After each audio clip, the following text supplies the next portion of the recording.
আসসালামু আলাইকুম। তাসমিনের রান্নাঘরে সবাইকে স্বাগতম। আজকে রান্না করব বাঁধাকপি ভাজি।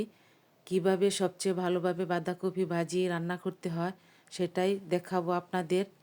বাঁধাকপি ভাজি করার জন্য এখানে একটা বাঁধাকপির অর্ধেকটা বাঁধাকপি চিকন করে কেটে নিয়েছি। কাটার পর দেখে মনে হয় অনেক বেশি হয়ে গেছে, কিন্তু রান্নার পর মিলিয়ে যাবে। খুব ভালোভাবে ধুয়ে নিলাম। চুলায় একটা পাতিল বসিয়ে চুলাটা অন করে দিলাম। দিয়ে দিচ্ছি বাঁধাকপি। সবগুলো বাঁধাকপি দিয়ে দিলাম। দিয়ে দিচ্ছি স্বাদ মতো লবণ।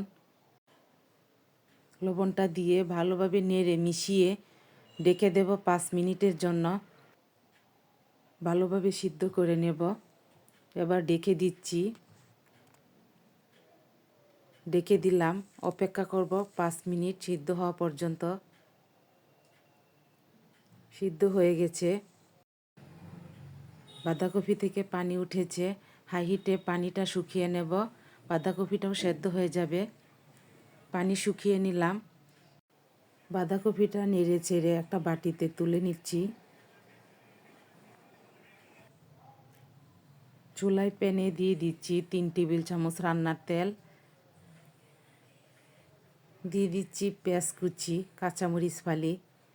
এখানে 3টা মিডিয়াম পেঁয়াজ কুচি দিয়েছি, 5-6টা কাঁচামরিচ ফালি। ঝালটা আপনাদের যার যার পছন্দ অনুযায়ী দিবেন। 1-2 মিনিটের মতো পেঁয়াজটা ভেজে নিয়ে দিয়ে দিচ্ছি হাফ চামচের চেয়েও কম হলুদের গুঁড়া। হলুদের গুঁড়া তেলটার মাঝে 20 সেকেন্ডের মতো ভেজে নেব।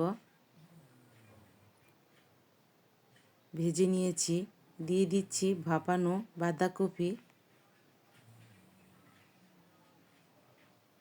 বাঁধাকপি দিয়ে ভালো করে নেড়ে মিশিয়ে নিচ্ছি। ভালোভাবে নেড়ে মিশিয়ে নিয়ে 3-4 মিনিট রান্না করলেই বাঁধাকপির ভাজি রান্না কমপ্লিট। এরকম সহজ সহজ নিত্য নতুন রেসিপি পেতে আমার পাশে থাকবেন। আমার পাশে থাকতে হলে আমার চ্যানেলটিকে সাবস্ক্রাইব করতে পারেন। যারা ফেসবুক পেজ থেকে দেখছেন ফলো দিয়ে দিতে পারেন। পরবর্তীতে নিয়ে আসবো অন্য কোনো নতুন রেসিপি। সবাই ভালো থাকবেন। আসসালামু আলাইকুম।